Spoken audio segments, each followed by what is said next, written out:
going on, my fellow A-plusers? Welcome back once again to a brand new episode. It's your host, Adam Perez, and we're back with another new episode review of Dino Fury. That's right, guys. Ever since yesterday, we wind up getting 3 new Dino Fury episodes, 9, 10, and 11. And today, guys, to continue along with our celebration for Dino Fury, we're hitting you with our episode 10 review. I gotta say, a nice bounce back from the previous one I just watched and reviewed for you guys yesterday in episode number 9, Cut Off. A little bit of a mixed bag of things in regards to this, but it feels like this episode, episode 10, they got everything done right, if you ask me. I absolutely love this episode, from not only the great action, but the great game plan by Void Knight and Slyther. Clearly a debut of a brand new general we wind up having in here, and of course getting to see Zayto and Solon, their relationship with one another, the trusting that Zayto certainly has in people, maybe a little bit too much sort of thing. There was a lot of really cool technical aspects that happened in this episode also, guys, so I gotta say, great bounce back from episode number 9. 10 was rather impressive. I had a blast watching it. But guys, remember, as always, this is just simply my A-plus opinions. At the end of the day, though, I definitely want to go ahead and know yours. So what did you guys think about this particular episode? Let your thoughts be known in the live chat or the comment section box below after we go ahead and get through with this episode review. But let's get into episode 10 of Dino Fury. I believe this was called Phoning Home. Good old E.T. reference with the extraterrestrials lost on Earth, if you will. I will say this right off the bat. I do love how this is like a continued theme for Zayto in regards to having to reach out to his to Rafkon, to his home planet. You know, back in episode 3, Lost Signal, we kind of saw that also, the idea of Zayto wanting to communicate with his home planet. We did see that they wind up getting some sort of communication from somewhere, but we're unable to decipher it, which if I'm not mistaken, I still don't believe that they have. So I am kind of hoping that maybe that lost communication or that message maybe eventually gets resolved and we find out what's been going on. But even at the end of episode 3, Lost Signal, we do see Zayto sending out a message, if you will, and he winds up sending out at least 2 more here in this episode as he becomes more determined to try and reach out to somebody in Rafkon. He's got a brand new satellite, brand new technology that certainly helped maybe outreach his message, and we see him sending it out twice today. So I am kind of curious with the Gold Ranger soon to hopefully debut. I'm wondering if Aeon winds up actually coming in after maybe getting some of his messages, or maybe Ion's currently already on Earth. Who certainly knows? But we'll definitely have to see how that kind of all turns out for Zayto. But I really continue to love the push of Zayto at least trying to communicate with his home world, because I feel like it's just a matter of time before somebody actually returns a message, or at least lets them know, like, hey, we got it, by the way. Part of me is really hoping that his planet certainly is around still and hasn't been destroyed, to certainly say the least, because Solon's been giving him such hope, you know what I mean? That it would just be a real big bummer if the people that he knew and loved were completely gone. I mean, granted, it is 65 million years, right? So they probably might already be, but I do hope that Zayto and Rafkon certainly do have a happy ending in regards to this. But I really love just, the continued partnership between Solon and Zayto. You know, even towards the end of this episode, we see Zayto talking about the idea, you know, him apologizing for Solon for the way that he treated her, saying that his mom would probably disapprove of that. But when I look at his relationship with Solon now, I kind of almost look at it like an extra mother that he didn't have, right? Or like that grandmother that kind of watches over you when your parents aren't around. You know, the idea that, not to say that she's had to raise him, but she's had to watch over him while he was in stasis and, you know, his hyper chamber and things like that, and trying to help keep him up to date as to what's kind of going on and whatnot. So I really do, I mean, clearly making him like something to eat in this episode too. Really that motherly sort of love that Solon kind of shows, you know, giving him that positive reinforcement that, you know, at least you learn from your mistakes and you're just going to get better type of thing. I just really love that grandmother sort of motherly vibe that I get from Solon when it comes to her relationship with Zayto. But trust me when I say, she's definitely not like an old grandma at all. I mean, considering the fact that we got to see her almost kick Slyther's ass in this episode, I thought was brilliant. For me, it's just a continued solidifying that Solon can definitely take care of herself if she absolutely needs to, but I didn't know she had moves like that at all. So the fact that she can defend herself and take part whenever she absolutely needs to, I think is pretty clever, to say the least. And I love the fact that she got to shine in this episode, coming up with some great plans to try and make Arla kind of expose herself for who she truly is. The bright idea of at least getting her off the ship, facing off against Slyther one-on-one. Great choices by Solon in here. So continue to love the character. I continue to love Solon's design. They do some incredible work with her, and then just her partnership and relationship with Zayto really does it for me in regards to just that sentimental value between those two characters, and it really came across on screen just beautifully here in this episode. So I thought they were pretty fun. If anything did throw me off in this episode, I was kind of surprised as to how like gullible and trusting that Zayto certainly can be, but then I did have to take a step back and kind of realized to myself that, you know what, this poor guy's been trying to reach out to Rafkon for such a long time, right? Like, he's had these moments of feeling lonely and kind of down, not having his people that he knew and loved around. So there is just this over willingness to kind of communicate and to kind of know that your home world and your people are safe. So the idea of maybe him reaching out to Arla and trying to grasp onto her to kind of read her mind, like, I can easily see those things being like an afterthought because of his just pure excitement and knowing, hey, somebody's here, right? Rafkon's still around, sort of thing. So while it did rub me kind of weird about the fact that he was so gullible and trusting, I definitely do think he will certainly have learned his lesson after that. It doesn't surprise me too much when you realize just the passion that he certainly has had. We also do have to talk about our brand new general, ladies and gentlemen, which we talked about in Slyther a little bit. Which I gotta say, first off, shout out to Campbell Cooley for coming through with the smooth voice as always. I mean, you want to talk about somebody that can pull off a showman so incredibly well? Move over, Hugh Jackman. I mean, we've got Campbell Cooley right here for us, guys. So I love the fact that he managed to be the one to go ahead and actually voice Slyther. Super appropriate, and whoever gives Slyther his dialogue in here, breathtaking. Like, I don't know what it is, like the whole, I love the fact that he announces his actions as he's fighting, right? Like, he was like jab, jab, poke, or like jab, jab, slide. Oh, he was like jab, jab, sweep. When he was facing off against Solon, and I think even towards the end when he was facing off against Zayto, he was like slash, slash, dodge, shield, honorable sacrifice as he winds up kicking the guy in front of him.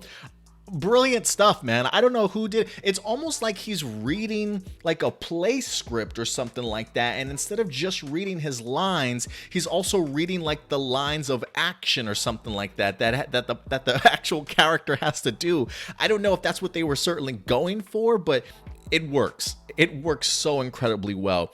And another thing that I really love that they did with Slyther in here, you know, if you've ever had the opportunity to watch the Super Sentai version that was adapted into Power Rangers and Real Soldier, you know, the relationship between Mucus and Weisel, or Crayon and Weisel, I should certainly say, was really close. I mean, they were almost like attached at the hip, if you will. Like Crayon, aka Mucus, loved being around him. It was almost like they truly almost were best friends by the end of that season almost.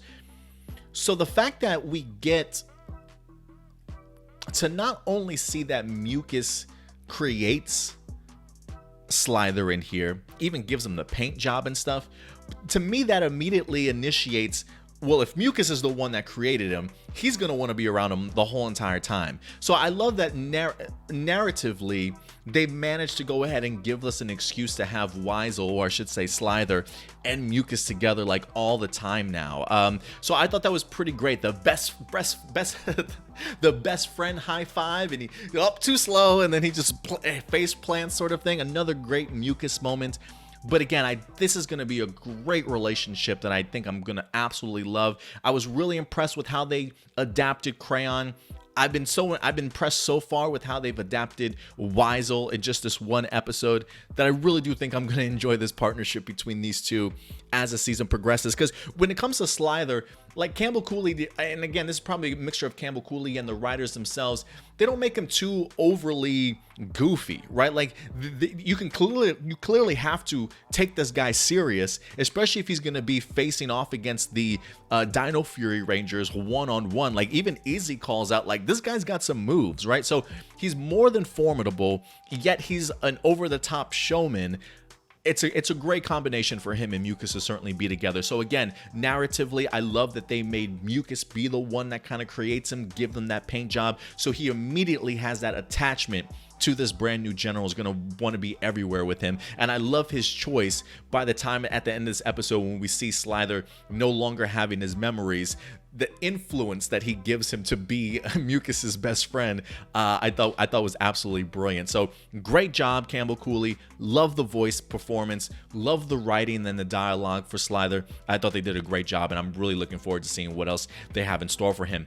Speaking of Slyther, though, I thought it was smart by the writers and them to, because at first I was thinking to myself, when you see him transform into Arla, quick shout out to the actress that plays Arla. I absolutely loved her in here. Solid actress, clearly has been doing this for a while, has experience. I can't remember if I've seen her anywhere else or if she's been attached to any other Power Ranger projects. If you guys recall who Arla certainly is, definitely go ahead and let me know in the comment section box below. But I thought she did a hell of a job in this episode too, to play that opposite side of Slyther, who's now kind of going undercover, getting inside the command center. The job this week is of them to go ahead and destroy, or at least capture, the Sporixes, but we do see that Arla winds up convincing them that she's from Rafkon, because Slyther does in fact have a great ability to go ahead and shapeshift, which we get to see. I think he shapeshifts into Void Knight in the beginning also to kind of show him what he's capable of.